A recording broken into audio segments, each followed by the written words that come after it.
Down on the ground, hands on your head. Now, that was the first thing he heard, standing on his own porch, holding the leash of his service dog. Could this be a case of mistaken identity turned heroic? No warning, no chance to speak, just a taser and chaos. They had the wrong house, but 6 minutes later, the National Guard arrived, and what happened next? No one on that street would ever forget. Welcome to Graceful Valor Stories, where tales of compassion and kindness are told. Let's uncover what really happened.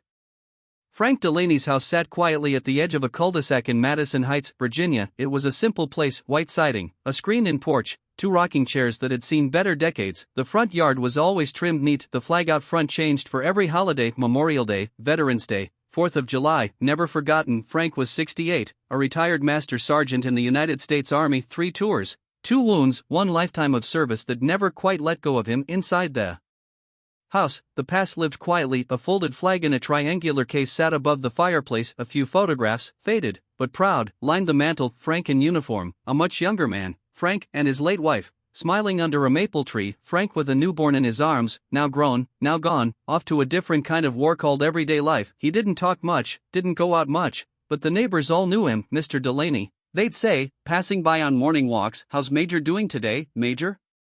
The dog, a golden retriever with smart eyes and a calm soul, a service dog trained for PTSD. He didn't bark much unless Frank was hurting in his sleep, then he barked like his life depended on it, because it did. Frank would say Major saved his life more than once. On that Tuesday morning, the sun rose slow and quiet, spreading warm light over the wet lawn. Frank had just finished his coffee, black, no sugar, same cup every day. He clipped the leash onto Major's harness and grabbed his ball cap from the hook by the door. "All right, partner," he said softly, voice rough from age and memory. "Let's go stretch our legs." Major wagged once. That was all he needed. Frank opened the front door and the world shattered. "Drop the weapon, get on the ground now." The voice hit him like a shockwave, loud, panicked, close. Frank blinked. 5 known 6 men dressed in black, rifles raised, helmets, armor, lasers, yelling. "What weapon?" Frank stepped forward, his hand still resting gently on Major's collar. "Wait a second," he began, and the red dot landed square on his chest. "Taser. Taser."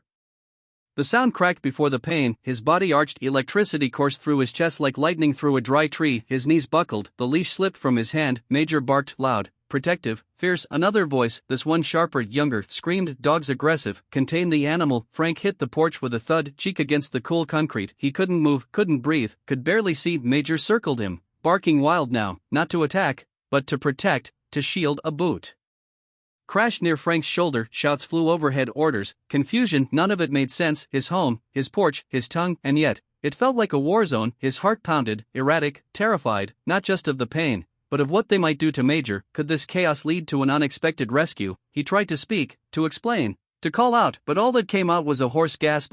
This is my house." They didn't hear him, they didn't want to, and as Frank's eyes fluttered shut, his body still spasming on the ground, one thought pushed through the chaos: not again, not here, not like this. The taser wire still clung to Frank's chest when they rolled him onto his side and cuffed his wrist behind his back. Subject secured. Someone barked, their voice had that clipped, adrenaline-tight rhythm of someone who had trained for chaos, but never paused to ask if it belonged. Frank's head lolled, one eye swollen, breathing ragged, the sharp edges of the porch boards dug into his ribs, his muscles still twitched, his hands tingled, but the pain had already begun to fade into something worse.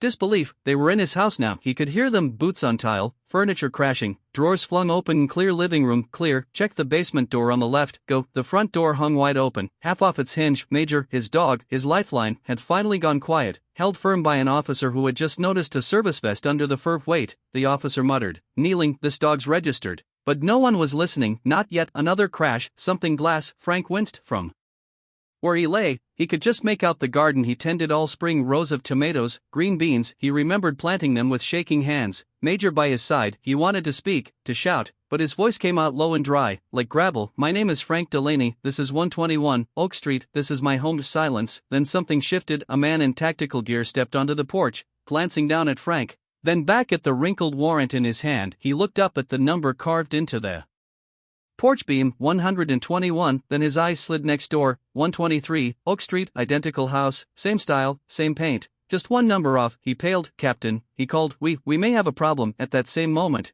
20 miles away, a cell phone buzzed on a weathered nightstand. A hand reached for it, rough, calloused. Sleep vanished in an instant. "Hello, sir, it's McCabe, it's Frank, they got him." The line went quiet. "Say that again," the voice said, low, deadly calm. "They hit the wrong house, sir. I just got the Alert local SWAT breached his home, no warrant for that address, they tasered him. A pause, then how long ago?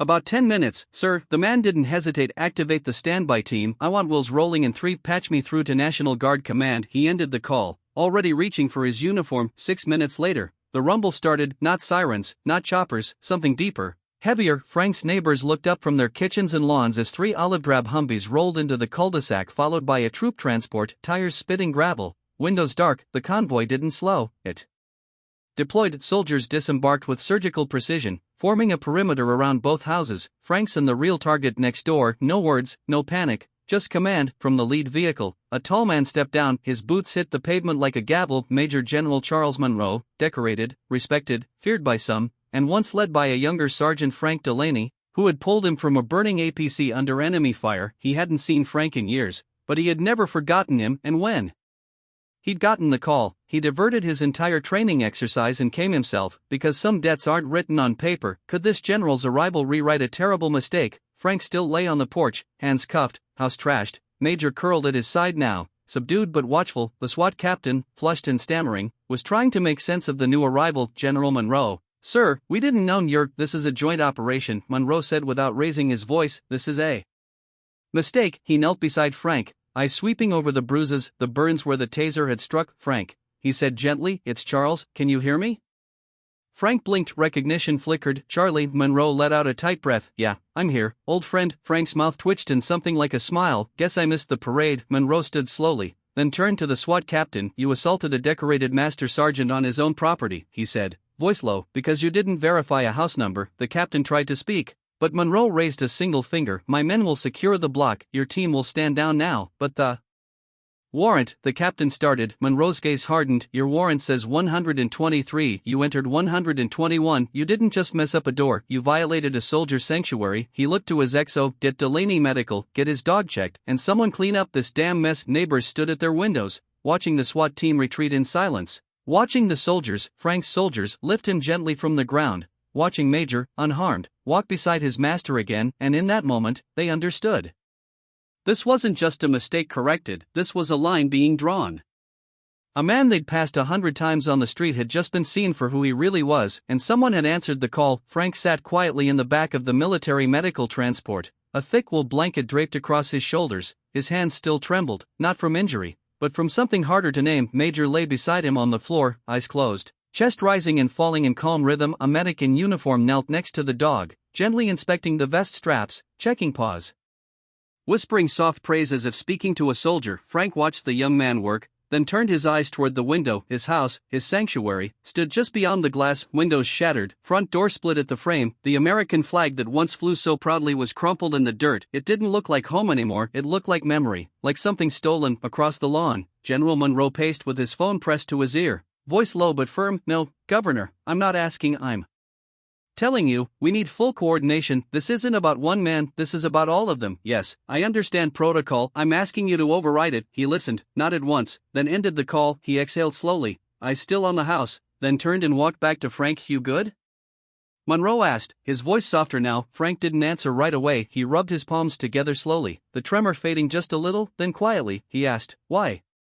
Monroe paused. Why would? If Frank looked at him, eyes tired, voice like wind through gravel. Why all of this? I was just standing on my porch. The question didn't come from confusion, it came from grief. Monroe knelt beside him again. His gaze wasn't the commanding stare of a general now, it was the steady, grounded look of a man speaking to his equal. Because the system failed, Monroe said, because too many men like you come home and disappear into silence, because if this happened to you, someone who served, someone I know, then how many others has it happened to? No one watching. Frank looked down. They didn't see me, he murmured, not as a man, not even as a name, just a threat. And that, Monroe said firmly, ends today. Could this stand turn a wrong into a powerful right? By late afternoon, the SWAT team had been pulled from duty. The entire operation had been suspended pending investigation. Captain Owens, red-faced, quiet now, handed over his badge and sidearm. The local police chief held a press conference on the edge of the cul-de-sac, flanked by state officials. And Monroe himself. We apologize to Mr. Frank Delaney, the chief read aloud, voice shaky beneath the cameras. There was a failure in communication, verification, and judgment. A man who served this country with honor was treated as less than a citizen, and for that, we offer not just our apology, but our accountability. Frank didn't speak during the press event. He didn't need to. He sat on his porch, arm resting on Major's back, watching the world turn its eyes finally toward the truth, and the guard stayed all day. At first, the neighbors thought they were guarding the property, but as the sun rose higher and the drills were postponed, it became clear they weren't just protecting, they were restoring. The second Humvee opened like a toolbox. Soldiers unloaded plywood, nails, power tools, even fresh paint. Monroe's engineers, kids really not older than Frank's grandson, stepped up one by one, already hammering a temporary frame into the busted door. One soldier set a ladder against the porch and began replacing shattered glass panes. Another, smiling under a helmet too big for his ears, nodded to Frank as he laid out shingles for a new patch on the roof. "This okay, sir?" he asked. Frank blinked, then gave a slow nod. "Better than okay," he said. "It's the first time I've heard sir said like it still means something." The soldier smiled and kept working. It wasn't loud, it wasn't flashy, but slowly, piece by piece, the house began to look like home again. The front door was replaced, the railing was mended, the tattered flag was folded with care, then raised again with quiet reverence. Frank watched it all, his fingers resting in Major's fur. He didn't speak often, but every once in a while, he'd nod to a passing guard or offer a single word of thanks. That was enough. The message was clear: "You see me now." By sundown, the work was nearly done. One last soldier approached with a clipboard. "Sir, we're leaving a crew overnight just in case you need anything. Generator's been checked. Water's clean. Fence sensors been upgraded." Frank blinked. "You replaced my fence sensors?" The kid shrugged. "You served." "We noticed." Behind them, General Monroe walked toward the porch with something in his hands. A small wooden plaque burned into the surface were 4 words: "No more silent fronts." He set it beside the mailbox, then looked Frank in the eye. "We'll be back," Monroe said. "Not for cleanup, just for coffee. You don't get forgotten again." Frank didn't speak, he just reached out his hand. And the general took it, firm, quiet, final. The next morning, Frank woke to something he hadn't heard in days: silence, no boots stomping, no radios, no hammering on wood, just birdsong and the low hum of wind through pine. He sat on the edge of his bed, shoulders stiff but steady. Major stretched beside him, tail thumping lightly against the floor. Outside, the porch light still glowed faintly. The door had been repaired, the window sealed, and the old welcome mat, burned and torn just days before, was clean and back in its place. Frank walked to the window. The flag was up again, straight, proud, catching the first gold rays of morning. This time, no holiday demanded it, just a memory, just a man finally seen. By noon, the story had gone viral, not because Frank asked for it, but because someone else had quietly submitted a photograph, a single, powerful image of a battered house being rebuilt by uniformed soldiers, while an old man sat with his hand resting on the back of a golden retriever. The caption was simple: "When a hero is wronged, the right one show up." Local news stations arrived first, then regional networks. By the end of the day, national outlets were calling General Monroe's office asking for comment. Frank didn't answer any interviews, but he did answer the front door almost constantly. Neighbors showed up one by one, arms full, a casserole dish, a loaf of bread, fresh flowers, a bag of dog treats, even a stack of firewood cut and stacked neatly near the back fence. Some stayed to talk, some just stood silently, eyes glassy with emotion, and said, "I'm sorry and thank you." Frank nodded to each one. Some he remembered, some he didn't. It didn't matter. What mattered was they came. 3 days later, an official envelope arrived, stamped with the seal of the governor's office. Inside, a formal apology, a signed commitment to a statewide audit of tactical warrant procedures, and a second letter, this one on Department of Defense letterhead, acknowledging gross misidentification, operational oversight, and moral failure in the treatment of retired Master Sergeant Frank Delaney. The letter offered restitution. Frank stared at the dollar amount printed at the bottom. He folded the paper once, then twice, then quietly said to Monroe, who had stopped by for coffee that morning, "Give it to the dogs." Charles blinked. "Sorry." Frank handed him the letter. "I don't want a dime. Use it to fund more training for PTSD service dogs. There are other soldiers out there walking alone through worse." Monroe smiled, then nodded.